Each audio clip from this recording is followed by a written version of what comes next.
Hello student, welcome to my channel Jyoti concept. आज हम लोग देखेंगे बीएड सेमेस्टर 1 चैप्टर 1। ठीक है, चैप्टर 1 जिसमें हम लोग कुछ बिंदु पे बात कर रहे थे। आज हम लोग उससे आगे का टॉपिक के बारे में जानेंगे। कल हम लोग पढ़ रहे थे अभिवृद्धि का अर्थ। ठीक है, तो आज हम लोग अभिवृद्धि का अर्थ कुछ मनोवैज्ञानिक सिद्धांत से देखेंगे। ठीक है, तो यहाँ पे लिखा हुआ है कि फ्रेंक के अनुसार कोशिकीय गुणात्मक वृद्धि ही अभिवृद्धि है। ठीक है, मतलब कि फ्रेंक के सिद्धांत के अनुसार कोशिकीय गुणात्मक को ही क्या कहते हैं हम लोग, अभिवृद्धि कहते हैं। यहाँ पे बोल रहा है, यहाँ पे देखते हैं कि सामान्यतः व्यक्ति के स्वाभाविक विकास को अभिवृद्धि कहते हैं। गर्भधारण के समय भ्रूण बढ़ने से लेकर जन्म लेने तक जो प्रगतिशील परिवर्तन होते हैं जिन पर शिक्षण अथवा प्रशिक्षण का प्रभाव नहीं पड़ता, अभिवृद्धि की प्रकृति के अध्ययन से यह ज्ञात होता है कि बालक के शरीर और व्यवहार के प्रमुख आकार प्रकार में किस प्रकार परिवर्तन घटित होता है। शिक्षा का महत्वपूर्ण उद्देश्य ही है बालक के व्यक्तित्व में प्रगतिशील परिवर्तन लाना।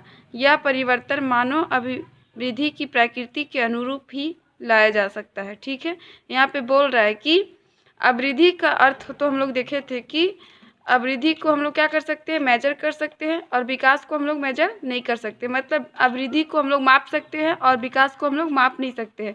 तो मान लीजिए कि अगर अभी आप बीएससी कर रहे या फिर बीए कर रहे या फिर अभी आप लोग बीएड कर रहे, तो अभी आपकी हाइट 5 फुट है, तो बीएड करने के बाद तो आपकी हाइट 6 फुट नहीं हो जाएगी, होगी क्या? नहीं। तो ये हो गया अभिवृद्धि। मतलब कि आप में क्या परिवर्तन होगा, तो आपका नॉलेज आएगा, आप परिपक्व होंगे, मतलब आपका विकास में वृद्धि होगा, ना कि अभिवृद्धि में। आप विकास में डेवलपमेंट करिएगा, है ना। तो इसी को हम लोग क्या कहते हैं, अभिवृद्धि कहते हैं। ठीक है, जो जन्म से लेकर के गर्भधारण तक प्रगतिशील परिवर्तन होते हैं। ठीक है, जो बच्चे का भ्रूण से लेकर के जन्म तक जिसमें परिवर्तन होते हैं जिन पर शिक्षण अथवा प्रशिक्षण का प्रभाव नहीं पड़ता है, उसे हम लोग क्या कहते हैं, अभिवृद्धि कहते हैं। ठीक है, अब हम लोग आगे देखते हैं विकास का अर्थ। हम लोग यहाँ पे देखेंगे कि विकास का अर्थ क्या है। विकास का अर्थ संपूर्ण आकृति या रूप में परिवर्तन ही विकास है। वास्तव में विकास संपूर्ण अभिवृद्धियों का संगठन है। मतलब कि जो अभिवृद्धि है, जैसे पैर हाथ का बढ़ना, उसी का संगठन ही क्या कहलाता है, विकास कहलाता है।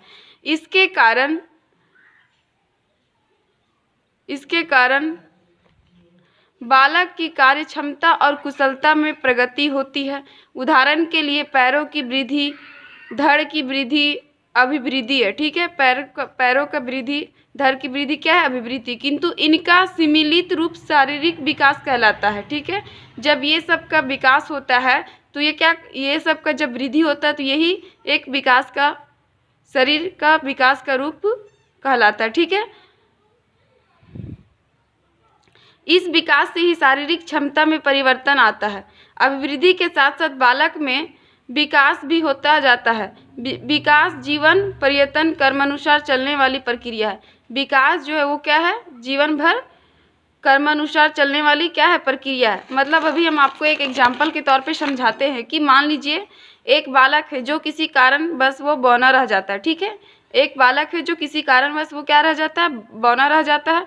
तो क्या उसका विकास होगा या नहीं होगा? नहीं, ऐसा नहीं है, उसका विकास होगा। उसके पास तो बुद्धि है ना, उसका हाइट कम होने से क्या होगा, लेकिन वो क्या, उसका विकास होगा। उसका विकास नहीं होगा, बहुत ऐसे हैं जो बौने होने के बावजूद भी उसका विकास होता है। ठीक है, आपका जो विकास है वो बुद्धि वृद्धि के साथ भी हो सकता है और बिना वृद्धि के साथ भी विकास हो सकता है। मतलब कि आपका जो विकास वो वृद्धि के साथ भी हो सकता है और वृद्धि के ना, अगर आपका वृद्धि हो रहा है तब भी आपका विकास होगा और नहीं भी हो रहा है तब भी आपका विकास हो रहा है। एक बौना व्यक्ति के पास अगर बुद्धि है, पढ़ लिख करके कुछ अच्छा बनना चाहेगा तो बन लेगा, ना कि उसका हाइट उसमें उसका कोई हस्तक्षेप नहीं करेगा। ठीक है, तो ये हमारा हो गया विकास। इसी को हम लोग क्या कहते हैं, विकास कहते हैं। ठीक है, अगर कहीं आप लोगों को दिक्कत है तो मुझे कमेंट में बोल सकते हैं। और आज का क्लास यहीं तक। अगर मेरा वीडियो अच्छा लगे ज़्यादा से ज़्यादा लाइक करें, सब्सक्राइब करें। Thank you.